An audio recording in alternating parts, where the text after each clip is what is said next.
Messieurs, dames, on continue de décortiquer les annonces de Banpresto, alias Bandai. Oui, des produits arrivent dans l'archipel en novembre dans les Game Center, donc si vous venez à Tokyo, Osaka ou que vous allez dans le fin fond de la forêt nippone avec un Game Center dans les parages, vous allez pouvoir vous régaler avec du My Hero Academia et du One Piece, et les deux licences sous le feu des projecteurs dans cette vidéo du jour. Oui, je fais des pauses de dingue, je sais pas pourquoi. Et on va aller directement à l'essentiel, on va aller directement au concret.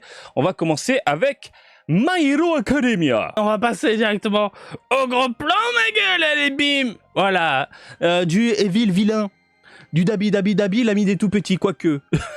Quoique. Hein, ça, si c'est l'ami des tout petits, appelez les flics. Ou quelqu'un, je sais pas. Franchement, tu vois un mec comme ça dans la rue avec des gosses, il y a de quoi flipper.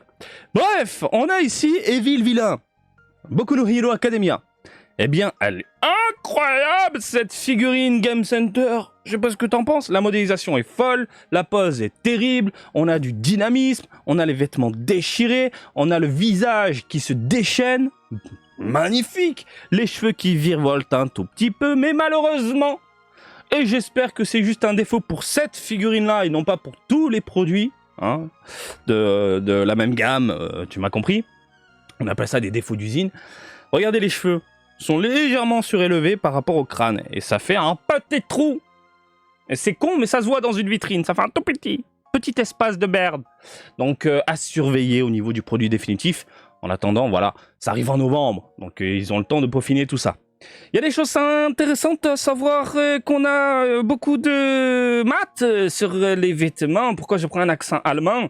On a aussi du chromé sur la ceinture. Comme d'hab, ça nous fait ressentir l'aspect métallique, plutôt sympathique. Et concernant cet aspect violet sur son corps, violet bordeaux chelou, très foncé, c'est laqué. Parce que le reste du corps, au niveau de la peau, c'est du mat. Voilà.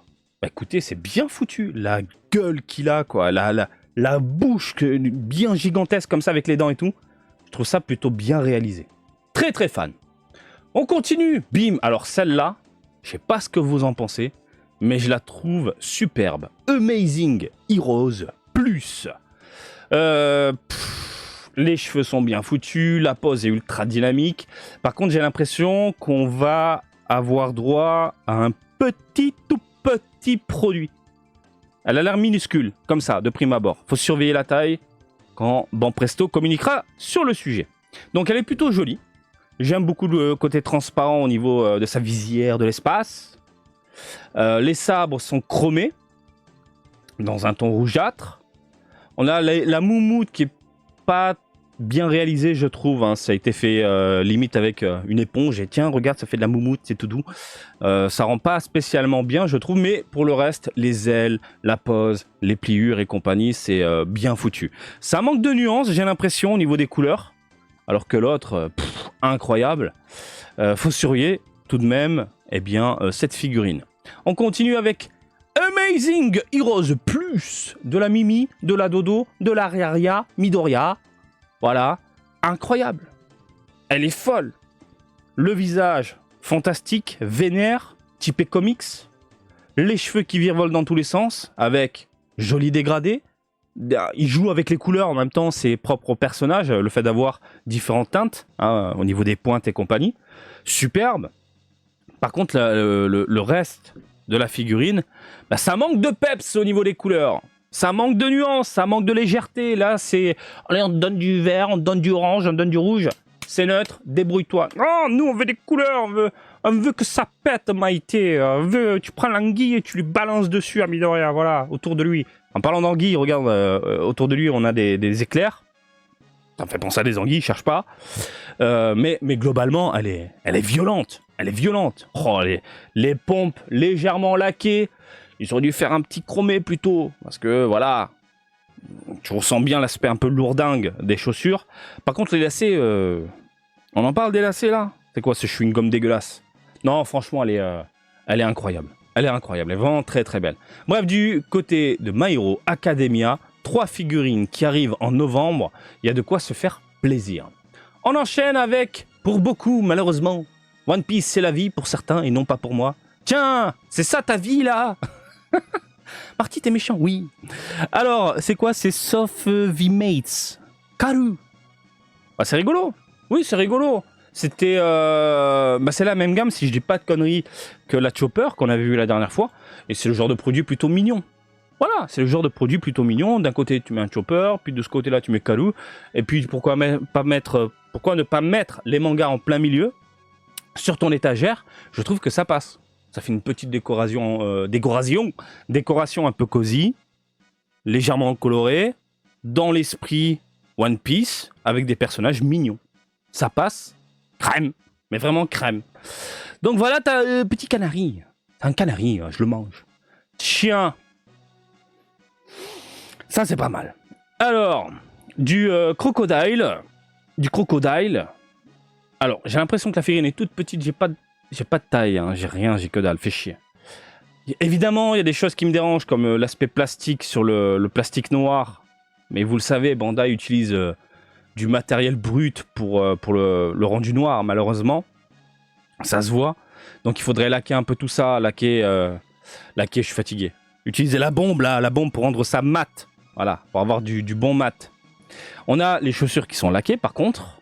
Chromées au niveau de son crochet. Même chose avec les bagouses. Par contre, t'as l'impression qu'il fume une merde. Tiens, un étron géant.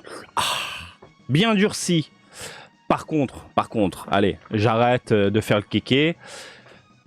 Elle dégage une prestance de dingue, je trouve. Que ce soit au niveau du regard, de la pose, de la carrure globale du personnage. En même temps, on parle de crocodile. Et le côté chromé au niveau de son crochet, on le voit. Évidemment, ça attire l'œil.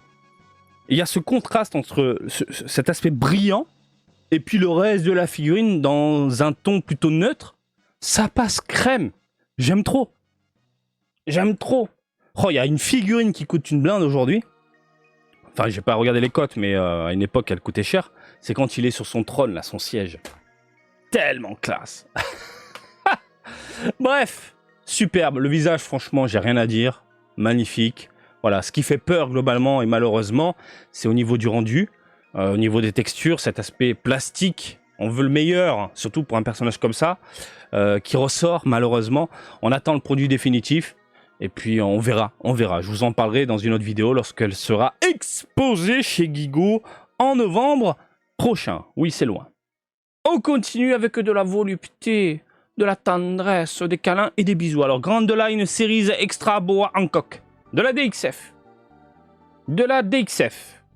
Donc, ce qui veut dire, pour ceux qui ne connaissent pas la gamme DXF, c'est une gamme qui propose de bons produits. Globalement, en termes de modélisation, c'est super propre. Et vous le voyez de toute façon, c'est magnifique. Par contre, en termes de couleurs, on se fait pas chier. On met pas trop de nuances, on met pas de dégradés, voire pas du tout. On se démerde avec des couleurs neutres, simples. Voilà. Mais par contre, elle est magnifique. Hein? Je vais boire un café à la maison, bois. Pas de soucis. Il est où le venin? T'inquiète. Je deviens fou. En même temps, elle est superbe. Quel charme, quelle classe. Hein? Puis la tête de cul derrière, magnifique. Non, franchement, c'est le genre de figurine qui peut clairement finir chez toi. Après, bien sûr, les fans de One Piece ont déjà 1 milliard de figurines concernant ce personnage-là. Mais je me dis, pourquoi pas succomber pour 1 milliard et unième figurine à la maison? Hein, il y a une mouche qui vole autour de moi. Tiens. Elle est bien. Donc si t'as pas de bois à la maison, un petit joujou comme ça le fait grave. Et ici, pour ne pas changer, on a les fameuses WCF, typées un peu diorama, c'est dans le délire. Ils sont en train de faire tous les arcs les plus importants. Et puis ils t'exposent ça au travers de quelques joujoux dans un univers 3D, et ça rend plutôt bien.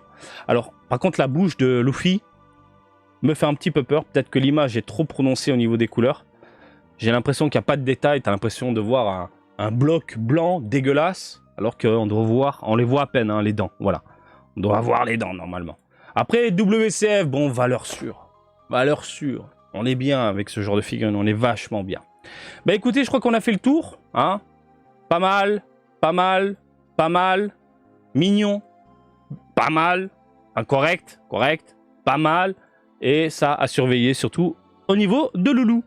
Voilà les amis, je vous laisse tranquille. N'hésitez pas à réagir dans les commentaires. Et comme d'habitude, je vous invite à me suivre sur Twitter, Facebook, Twitch et TikTok. Marty Japan. Et je vous dis à très bientôt. Allez, salut, bisous, ciao, ciao!